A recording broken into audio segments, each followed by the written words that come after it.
सोचिए, एक कॉलेज का डॉर्म रूम, कोई बड़ा सा बोर्ड रूम नहीं, कोई इन्वेस्टर्स नहीं, बस एक यंग प्रोग्रामर और एक ऐसा आइडिया जो हमारे कनेक्ट करने के तरीके को हमेशा हमेशा के लिए बदलने वाला था।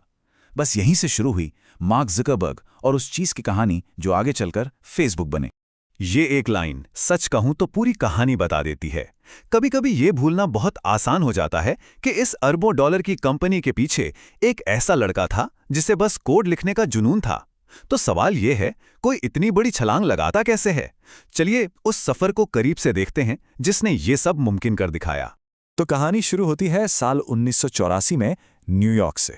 बहुत छोटी सी उम्र से ही मार्क ज़करबर्ग को कंप्यूटर्स का कह सकते हैं जुनून था। प्रोग्रामिंग का ये जो शुरुआती पैशन था वो सिर्फ एक हॉबी नहीं थी, ये तो आगे होने वाली हर चीज की फाउंडेशन थी। और यही जुनून उन्हें सीधा हार्वर्ड यूनिवर्सिटी तक ले आया।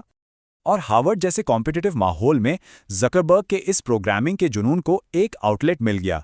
साल 2003 में उन्होंने अपनी पूरी एनर्जी एक ऐसे प्रोजेक्ट में डाल दी जो उनका टैलेंट तो दिखाने वाला था ही, पर साथ ही कंट्रोवर्सी से उनका नाता भी जोड़ने वाला था। नाम रखा फेस स्मैश। कॉन्सेप्ट बड़ा सिंपल सा था और थोड़ा सा कंट्रोवर्शियल भी। स्टूडेंट्स अपने क्लासमेट्स की तस्वीरों को कंपेयर करके रेट कर सकते थे।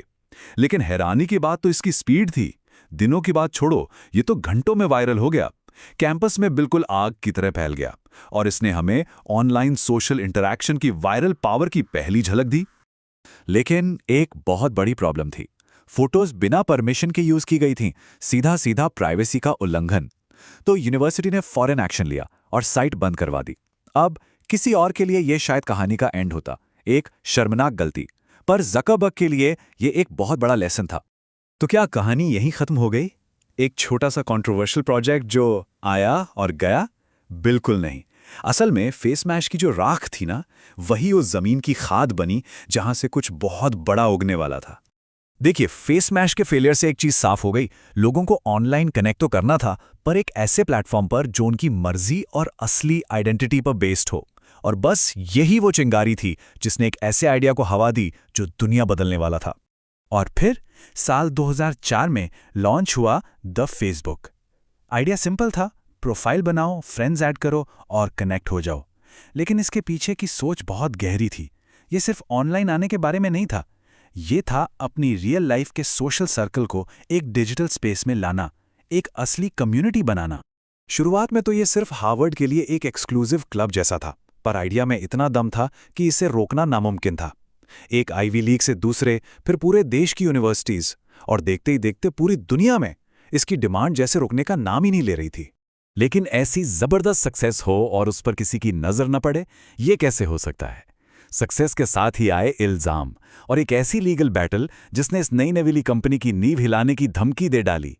हार्वर्ड के ही दो स्टूडेंट्स, विंकलेवोस ट्विन्स, सामने आए। उनका दावा था कि ज़करबर्ग ने उनका सोशल नेटवर्क का आइडिया चुराया है। उन्होंने कहा कि फेसबुक का कॉन्सेप्ट तो उनका था और मार्क को तो उन्होंने सिर्फ एक प्रोग्रामर के तौर पे हायर किया था। और ये मामला एक लंबी, तीखी लीगल फाइट में बदल गया, जो सालों तक चली। आखिर में कोर्ट के बाहर एक सेटलमेंट हुआ। इससे ज़करबर्ग को आगे बढ़ने का रास्ता तो मिल गया, पर इस कंट्रोवर्सी का साया फेसबुक की स्टोरी पर हमेशा के लिए रह गया। लीगल लड़ाई खत्म होने के बाद अब फेसबुक पूरी तरह से अपने असली मिशन पर फोकस कर सकता था। और वो मिशन था सिर्फ कॉलेजों को नहीं, बल्कि पूरी दुनिया को कनेक्ट करना। अब ग्रोथ सिर्फ तेज नहीं थी, ये तो एक्सपोनेंशियल थी। यूजर्स लाखों से करोड़ों में बदले और फिर आगे बढ़कर बिलियंस के आंकड़े तक पहुंच गए। सोच के भी हैरानी होती है, फेसबुक अब सिर्फ एक वेबसाइट नहीं थी, ये एक ग्लोबल फिनोमेना बन चुकी थी। दुनिया की एक बहुत बड़ी आबादी की रोज की जिंदगी का हिस्सा। आज के टाइम में फेसबुक सिर्फ एक ऐप से कहीं ज्यादा है। ये एक डिजिटल मार्केटप्लेस बन गया है, बिजनेस के लिए एक जरूरी टूल है, एक मॉडर्न डे चौराहा है जहां लोग मिलते हैं, बातें करते हैं, अपने विचार शेयर करते हैं और हाँ, इंफॉर्मेशन स्प्रेड करने की एक ऐसी पावर जो किसी भी चीज को पल भर में वायरल कर सकती है। लेकिन रुकिए, कहानी यहां खत्म नहीं होती।